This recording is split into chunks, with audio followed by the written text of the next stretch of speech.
Défi 30 fois Rabelais, on est le 23. Aujourd'hui, un gros morceau, car livre, les moutons de Panurge, 4 petits chapitres, petits, mais bien obligés de mettre l'un à la suite de l'autre, si vous voulez bien. Au 5e jour, déjà commençant à tournoyer le pôle peu à peu, nous éloignant de l'équinoxial, découvrîmes une navire marchande faisant voile à Orche vers nous. La joie ne fut petite tant de nous comme des marchands, de nous entendant nouvelles de la marine, de eux entendant nouvelles de terre ferme. Nous rayons donc avec eux, connûmes qu'ils étaient français, saintongeais, dont un nouveau accroissement d'allégresse. Ainsi eut toute l'assemblée, mêmement nous, enquêtant de l'état du pays et mœurs du peuple lanternier. Cependant, que nous entendions ces nouvelles, Panurge prit débat avec un marchand de Taillebourg, nommé Dindenot. L'occasion du débat fut telle. Ce Dindenot, voyant Panurge sans braguette, avec ses lunettes attachées au bonnet, dit de lui à ses compagnons « Voyez là une belle médaille de cocu !» Panurge, à cause de ses lunettes, oyait des oreilles beaucoup plus claires que de coutume.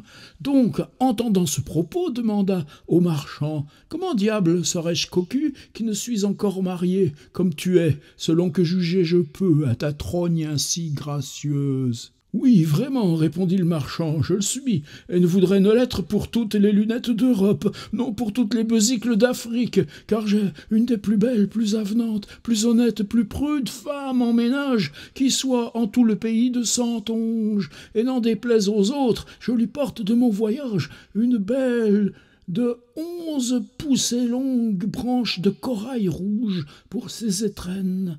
Qu'en as-tu à faire ? De quoi te mêles-tu ? Qui es-tu ? Dont es-tu ? Oh, lunetier de l'Antichrist, réponds si tu es de Dieu. Je te demande, dit Panurge, si par consentement et convenance de tous les éléments, l'avait sac, besi, massé, tant belle, tant avenante, tant honnête, tant prude femme, de mode que le roi de Dieu des jardins Priape, lequel ici habite en liberté, subjection forcluse de braguettes attachées, lui fut au corps demeuré en tel désastre, que jamais n'en sortirait, éternellement y resterait, sinon que tu tirasses avec les dents, que ferais-tu ? La laisserais-tu là, sempiternellement, ou bien te tirerais-tu à belles dents ? Réponds, ô belinier de Mahomet, puisque tu es de tous les diables.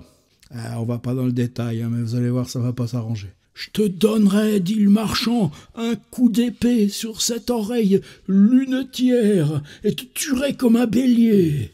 Ce disant, dégaina son épée. Mais elle tenait au fourreau, comme vous savez que sur mer, tout harnais facilement charge rouille, et à cause de l'humidité excessive et nitreuse. Panurge recourt vers Pantagruel à secours. Frère Jean mit la main à son bragmar fraîchement émoulu et eut félonnement oxy le marchand, ne fut que le patron de la nauf, et autres passagers supplièrent Pantagruel n'être fait scandale en son vaisseau, dont fut appointé tout leur différend, et touchèrent les mains ensemble, Panurge et le marchand, et burent d'autant l'un à l'autre de haies en signe de parfaite réconciliation.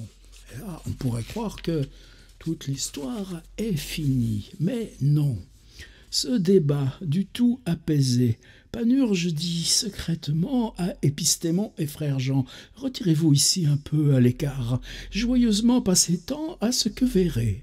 Il y aura bien beau jeu si la corde ne rompt. » Puis s'adressa au marchand et de rechef but à lui plein à nappe de bon vin lanternois.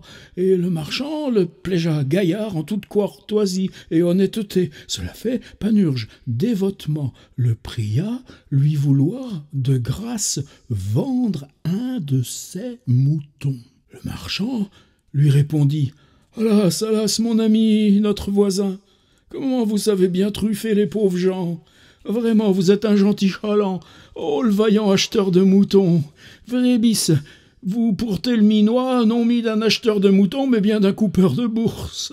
Dieu colla, saillons qui ferait bon porter bourse pleine auprès de vous, en la triperie sur le dégel. Ah, qui ne vous connaîtrait, vous feriez bien des vôtres. Mais voyez, oh, bonnes gens, comment il taille de l'historiographe.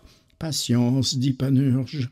Mais à propos de grâce spéciale, vendez-moi un de vos moutons. Combien ? Comment, répondit le merchant, l'entendez-vous, notre ami, mon voisin, ce sont moutons à la grande laine, Jason y prit la toison d'or, l'ordre de la maison de Bourgogne en fut extrait, moutons de haute graisse, soit, dit Panurge, mais de grâce, vendez-moi un, et pour causer bien promptement vous payant tant, monnaie de ponant, de taillée de basse graisse, combien ? Notre voisin, mon ami, répondit le marchand, écoutez ça un peu de l'autre oreille. Panurge, à votre commandement, le marchand, vous allez en Lanternois. Panurge, voir, le marchand, voir le monde. Panurge, voir, le marchand, joyeusement. Panurge, voir, le marchand, vous avez ce croix, non, Robin Mouton. Panurge, il vous plaît à dire, le marchand, sans vous fâcher. Panurge, je l'entends ainsi, le marchand, vous étiez, je crois, le joyeux du roi. Panurge, voir, le marchand, fourchez là, vous allez voir le monde, vous êtes le joyeux du roi, vous avez nom Robin Mouton, voyez ce mouton-là, il a nom Robin comme vous. Robin, Robin, Robin, baisse, baisse, baisse, baisse, oh la belle voix. Panurge, bien belle et harmonieuse, le marchand. Voici un pacte qui sera entre vous et moi, notre voisin et ami. Vous qui étiez Robin Mouton, serez en cette coupe de balance, le mien Mouton Robin sera en l'autre. Je gage un sang d'huître de bouche que, en poids, en valeur, en estimation, il vous emporterait haut et court, en pareille forme que serait quelque jour suspendu et pendu. Patience, dit Panurge, mais que feriez-vous pour moi et pour votre postérité si vous voulez vendre, ou quelque autre du bas cœur, je vous en prie, sire, monsieur. Mon ami, répondit le marchand, mon voisin, de la toison de ces moutons seront faits les fins draps de Rouen, les jouchets des balles de Limestre, au prix d'elles ne sont que bourgs, de la peau seront faits les beaux marocains, lesquels on vendra pour marocains turquins, ou de Montélimar, ou de Espagne pour le pire, des boyaux, on fera cordes de violon et harpe, lesquels tant chèrement on vendra, comme si fussent cordes de Munich ou Aquillerie, qu'en pensez-vous ? S'il vous plaît, dit Panurge, m'en vendrez un. J'en serais bien fort tenu au courail de votre huit. Voyez-ci, argent comptant. Combien? Se dit-il, montrait son escarcelle pleine de nouveaux Henri II, fils de François Ier. Continuation du marché entre Panurge et Dintenot. Vous accrochez quand même, ça va, tiens le coup, hein. Puis, vous savez, l'industrie du mouton, ces jeux de langue sur les foires aux bestiaux, appréciés, dépréciés, marchandés, tous ces rituels. Il y en a sous le capot, non? Mon ami, répondit le marchand, notre voisin, ce n'est viande que pour rois et princes, la chair en est tant délicate, tant savoureuse, tant friande, que c'est baume. Je les amène d'un pays auquel les pourceaux, Dieu soit avec nous, ne mangent que myrbalan. Les truies en leur gésine, sauf l'honneur de toute la compagnie, ne sont nourries que de fleurs d'oranger. Mais, dit Panurge, vendez-m'en un, et je vous le paierai en roi, foi de piéton. Combien? Notre ami, répondit le marchand, mon voisin, ce sont moutons extraits de la propre race de celui qui porte Phrixus et ailé par la mère dite Elléponte. Cancre, dit Panurge, vous êtes clericus vel adicens. Ita, son chou, répondit le marchand, verrez, ce sont pourreaux, mais oh Robin, là je respecte, hein, c'est la mais, 2 R, point, 3 R, point, 4 R, point, O majuscule H, O, Robin, 6 R, point. Oh, Robin, vous n'entendez ce langage? À propos, par tous les champs auxquels il pisse, le blé y provient comme si Dieu y eût pissé. Il faut autre marne, ni fumier, plus il y a de leur urine, les quintessentiaux tirent le meilleur salpêtre du monde, de leur crotte, ne vous déplaise. Les médecins de nos pays, de leur crotte, mais qu'ils ne vous déplaise. Les médecins de nos pays guérissent 78 espèces de maladies. Toujours le 78 cher à Rabelais, à la mémoire de Gagneux-Bey, grand spécialiste de toutes ces questions mystiques souterraines. La moindre desquelles est le mal saint-anthrope de Sainte, dont Dieu nous sauve le gard. Que pensez-vous, notre voisin, mon ami? Aussi me coûte-t-il bon? Coûtez vaille, répondit Panurge, seulement vendez-m'en un, le payant bien. Notre ami, dit le marchand, mon voisin, considérez un peu les merveilles de nature, consistant en ces animaux que voyez, voire en un membre que estimerez inutile. Prenez-moi ces cornes-là, les concasser avec un pilon de fer ou avec un landier smétoutin, puis les enterrer en vue du soleil, la part que voudrez, et souvent les arroser. En peu de mois, vous en verrez naître les meilleures asperges du monde. Eh ben, je n'en daignerai excepter ceux de Ravenne. Là, on se retrouve en Indre-et-Loire, ou un peu plus vers Saumur, je sais plus. Allez me dire que les cornes de vous autres, messieurs les cocus, est-elle vertu et propriété tant mirifique? Patience, répondit Panurge. Je ne sais, dit le marchand, si vous êtes clair. J'ai vu prou de clair, de grand clair, cocu, outre. Patience, répondit Panurge, expédions. Et quand, dit le marchand, vous aurais-je, notre ami, mon voisin, dignement loué les membres internes, l'épaule, les esclanges, les gigots, les hautes côtes, la poitrine, le foie, la ratelle, les tripes, la gogue, la vessie dont on joue à la balle, les côtelettes dont on fait en pygmion, les beaux petits arcs pour tirer les noyaux de cerises contre les grues. Ces petits jeux d'enfants tout d'un coup qui reviennent aussi, on est évidemment il y a 500 ans. La tête dont, avec un peu de soufre, on fait une mirifique décoction pour faire viander les chiens constipés du ventre. « Bran, bran, dit le patron de la Nauf au marchand, c'est trop bargaigné. » Bargaigner, c'est un mot to bargain en anglais. Bargaigner, c'est un mot courant en France. Et vous savez, c'est en Angleterre, à la même époque, c'est un gars qui s'appelle Codgrave, qui fait un dictionnaire. Et dans le dictionnaire de Codgrave, on a des dizaines de mots français comme celui-ci. C'est-à-dire qu'en anglais, to bargain est encore un mot complètement courant, alors que nous, on l'a oublié. Donc le patron, le capitaine, il en a marre. « Vends-lui si tu veux, si tu ne veux, ne l'amuse plus. »« Je le veux, répondit le marchand, pour l'amour de vous, mais il en paiera 3 livres tournois de la pièce, en choisissant. » Escroquerie bien délibérée. « C'est beaucoup, dit Panurge. En nos pays, j'en aurais bien 5, voire 6, pour telle somme de deniers. Avisez que ce ne soit trop. Vous n'êtes le premier de ma connaissance qui, trop tôt voulant riche devenir et parvenir, est à l'envers tombé en pauvreté. » Il annonce un peu le jeu. « Voire quelquefois, c'est rompu le cou, c'est très clair. T'es forte fièvre cartaine, dit le marchand, lourdeau sauctué par le digne vœu de Charroux. Le moindre de ces moutons vieux vaut 4 fois plus que le meilleur de ceux que jadis les Coraxians Tuditanie contrées d'Espagne vendaient 1 talent d'or la pièce. Et que penses-tu, ô sot à la grande paye, que valait 1 talent d'or ? Benoît, monsieur, dit Panurge, vous échauffez en votre harnais à ce que je vois et connais. Bien, tenez, voyez là votre argent. Panurge, ayant payé le marchand, choisit de tout le troupeau un beau et grand mouton. Et l'emportant, criant et bêlant, oyant tous les autres, et ensemblement, bêlant, et regardant quelle part on menait leurs compagnons. Cependant, le marchand disait à ses moutonniers « Oh, qu'il a bien su choisir le chaland, il s'y entend, le paillard, vraiment, le bon vraiment, je le réservais pour le seigneur de Cancale, comme bien connaissant son naturel, car de sa nature, il est tout joyeux et baudi quand il tient une épaule de mouton en main bien séante et avenante comme une raquette gauchère, et avec un couteau bien tranchant, Dieu sait comment il s'en escrime. » Ah là là, tout à l'heure, je lisais juste un petit truc de Paco Mtielman sur Facebook qui annonçait comment il était passé à la nourriture végétarienne par dégoût de la viande. Oh, ça ne devrait pas se mélanger tout ça, mais salut Paco. Et résolution de la farce. Comment Panurge fit en mer noyer le marchand et ses moutons.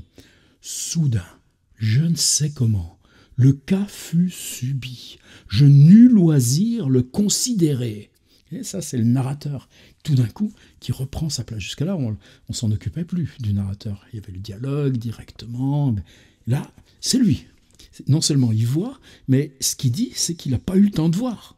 Soudain, je ne sais comment, le cas fut subi, c'est-à-dire l'irruption du temps, de la vitesse, et le temps de l'action par rapport au temps de la parole, le temps qui était, lui, de sa transcription du dialogue. Soudain, le voilà, spectateur, et il est après la scène pour nous la raconter. Soudain, je ne sais comment, le cas fut subi, je n'eus loisir le considérer. Panurge, sans autre chose dire, jette en pleine mer son mouton, criant et bêlant. Tous les autres moutons, criant et bêlant en pareille intonation, commencèrent à se jeter et sauter en mer après, à la file. La foule était à qui premier sauterait après leurs compagnons. Possible n'était les en garder.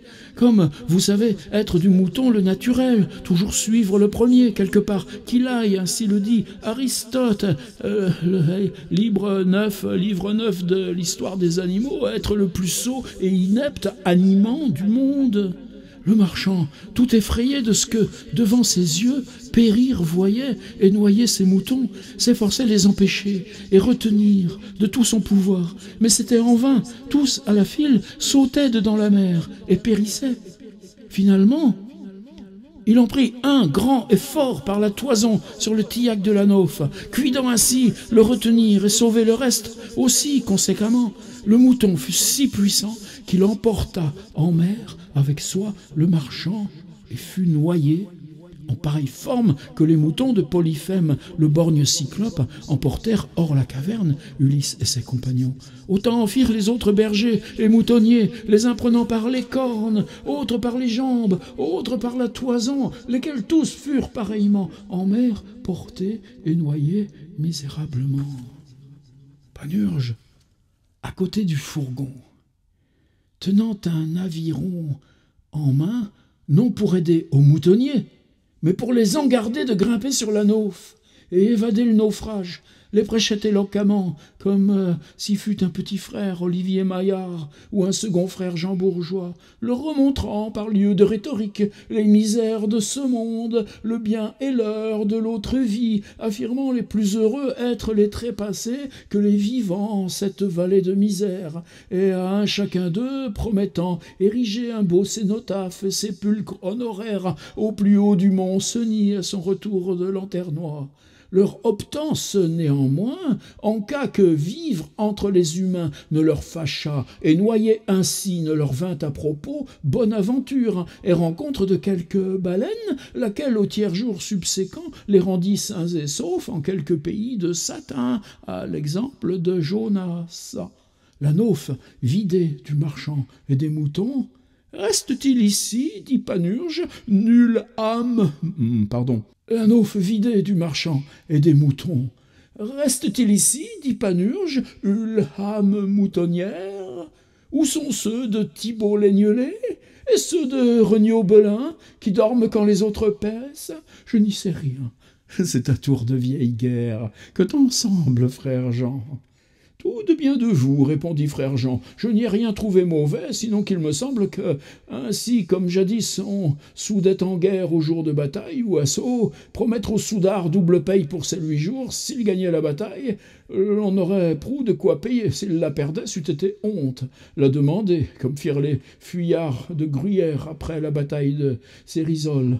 Ainsi qu'enfin vous deviez le paiement réservé, et l'argent vous demeura en bourse. C'est, dit Panurge, bien chier pour l'argent. Vertu Dieu, j'ai eu du passe-temps pour plus de 50 000 francs.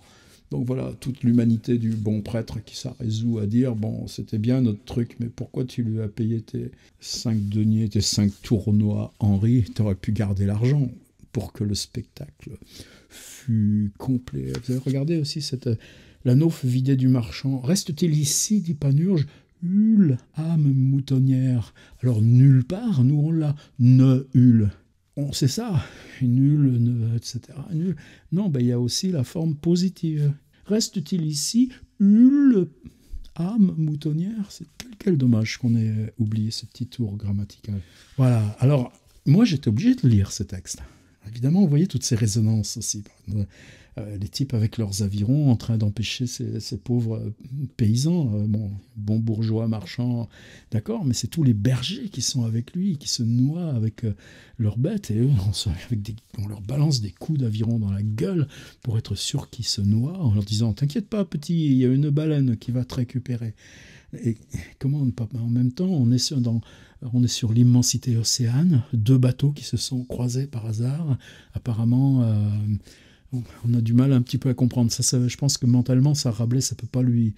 c'est pas techniquement possible de comprendre que est-ce qu'on est dans le bateau du marchand, est-ce qu'on est dans le bateau de Pantagruel, ou est-ce que simplement les 2 bateaux se sont mis bord à bord. Non, là, c'est un truc concret. C'est des questions à nous, mais pas à eux. Par contre, comment ne pas penser à ces bateaux sur la Méditerranée, à ces routes de mort, à ces décisions administratives qui disent le bateau, on le bloque à Marseille et puis interdit d'aller dans ces eaux territoriales porter au secours de ces gens qui dérivent, etc. etc. Et ces résonances, comme elles sont lourdes pour nous. Et pourtant, le paradoxe, c'est ça. L'expression « mouton de Panurge » est passée au langage commun. Mouton de Panurge, ça veut dire quoi? On fait comme les autres. Un mouvement de foule s'ébauche et puis tout le monde fait pareil. Il y en a un qui fait quelque chose, les autres font pareil. Quelqu'un se met dans la rue pour faire la queue, ben derrière lui se forme une queue, etc., etc., etc. Et on sait, mouton de Panurge, ah ouais, Panurge, Rabelais, mouton de Panurge, Rabelais. Et je crois que c'est le texte, pour moi, que je trouve le plus triste de toute l'aventure de Rabelais, au point de lui en vouloir presque un peu qu'il n'y ait pas de double fond à ce texte. C'est-à-dire que la rhétorique, le marchand, etc., la joie qu'on a à cette farce, dans l'étudiant limousin, il s'ébauche quelque chose qui rattrape. Là, non. Pouf, on noie tout le monde. Et la question après, pour nous, à se poser, je vais finir là-dessus, c'est est-ce que précisément pour Rabelais, dans cette non-échappatoire de la farce, il n'y a pas quelque chose de complètement voulu. C'est-à-dire, la loi du monde, elle est comme ça. C'est-à-dire qu'on est confronté à cet arbitraire totalement absurde, à ce coup de dé de l'absurdité sur l'océan, d'être rencontré comme ça. Et ben, ça finit par la mort. Et il n'y a pas d'échappatoire. Quel que soit ce qu'on rêve, et quel que soit ce qu'on porte, c'est-à-dire l'amour que ce type porte à ses bêtes, la façon de les élever, la façon dont il chante, il vante. Allez, demain on va voir un petit peu, on va se rattraper avec un peu plus de poésie. C'est ça le problème de Rabelais. Il y a ça, il y a ça, il y a toute la langue. C'était le 23.